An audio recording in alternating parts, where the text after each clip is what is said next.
Bismillahirrahmanirrahim. Hijrah pada saat di meja judi. Salah satunya iya, Ada apa dengan lu saat itu? kebangun karena mimpi buruk atau gelisah. Bahkan ketika bangun karena gelisah itu, yang pertama dilakuin ambil handphone, cek saldo, perasaan duitku masih banyak, kok stres begini. Kenapa?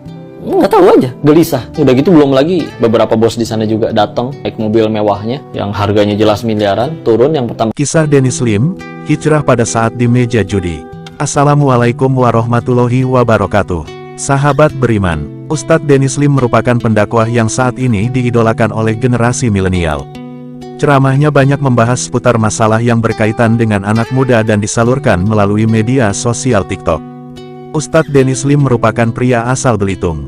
Dia lahir dari keluarga Tionghoa. Saat ini Dennis Lim diketahui sudah menikah dengan seorang perempuan bernama Yunda Faisyah. Ustadz Dennis Lim dibesarkan oleh seorang ayah yang menjalani bisnis kasino. Namun keluarganya bangkrut dan terlilit utang yang juga berdampak pada kehidupan pribadinya. Setelah lulus kuliah pada 2012, dia menerima tawaran untuk mengurus bisnis kasino milik bosnya di Thailand dan akhirnya dia terjebak di lembah hitam tersebut. Di tengah hidupnya yang terpuruk, Dennis Lim mendengarkan kajian agim tentang rezeki seseorang yang bisa datang dari mana saja.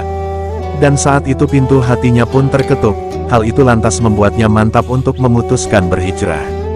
Pada saat menjadi tamu di podcast Denny Sumargo, Dennis Lim pun menceritakan kisahnya, yang semula hobi dengan judi kini menjadi seorang pendakwah.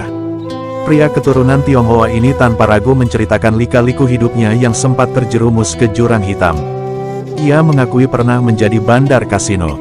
Keluarganya diketahui memiliki bisnis bandar judi, namun sayangnya bisnis tersebut bangkrut karena menjamurnya judi online. Terhimpit dilema harus membantu kedua orang tuanya, ia kemudian ditawari pekerjaan di Thailand oleh bosnya saat itu dengan hasil yang lebih menggiurkan. Pekerjaan itu tak lain bersinggungan dengan perjudian. Meski saat itu Dennis Lim sedang mendalami agama Islam, ia tak punya pilihan lain dan mau tak mau Dennis Lim menerima tawaran tersebut. Dari pekerjaan di kasino, ia mendapat penghasilan yang banyak. Kendati demikian, ia tak merasakan ketenangan hati maupun pikiran. Hijrah pada saat di meja judi. Salah satunya iya, Ada apa dengan lu saat itu? kebangun karena mimpi buruk atau gelisah. Bahkan ketika bangun karena gelisah itu, yang pertama dilakuin ambil handphone, cek saldo, perasaan duitku masih banyak, kok stres begini. Kenapa?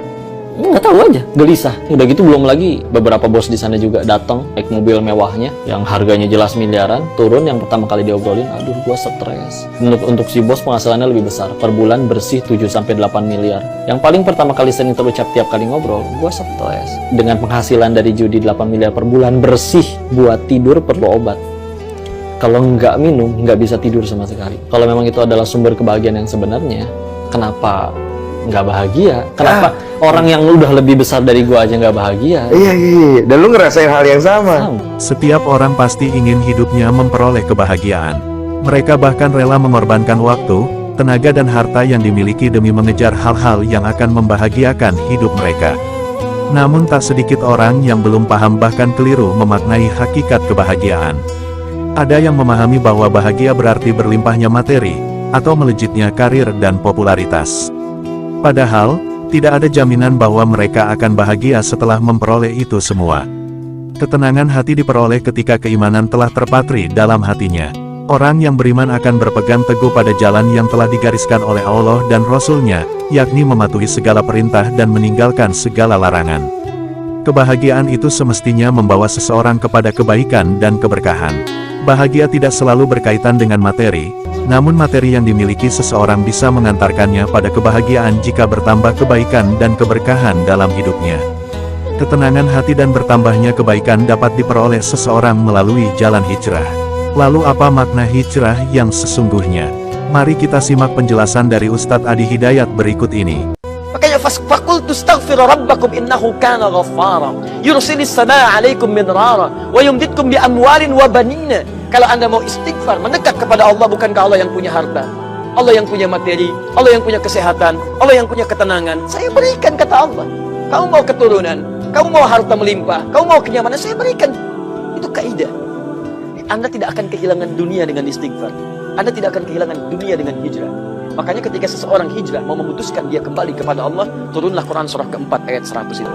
Wa may yuhajir fi sabilillah yajid fil ardi muraghaman katsiran wasi'a. Wa may yuhajir, dan siapapun yang sekarang mau berhijrah kembali kepada Allah, fi sabilillah, mengikuti hukum Allah, yajid fil ardi muraghaman katsiran wasi'a. Saya berikan anugerah saat di dunia, hidupnya saya tenangkan dia. Seorang muslim ialah orang yang menyelamatkan muslim lainnya dari lidah dan tangannya.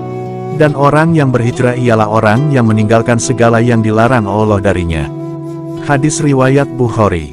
Dari hadis tersebut bisa diketahui bahwa hijrah tidak hanya selalu berpindah dari satu tempat ke tempat lainnya. Tetapi hijrah juga bisa bermakna menjadi orang dengan kepribadian yang lebih baik dengan menjauhkan apa yang dilarang Allah Subhanahu wa Ta'ala. Semoga video ini bermanfaat bagi kita semua dan menambah tingkat keimanan kita kepada Allah Subhanahu wa Ta'ala. Wassalamualaikum warahmatullahi wabarakatuh.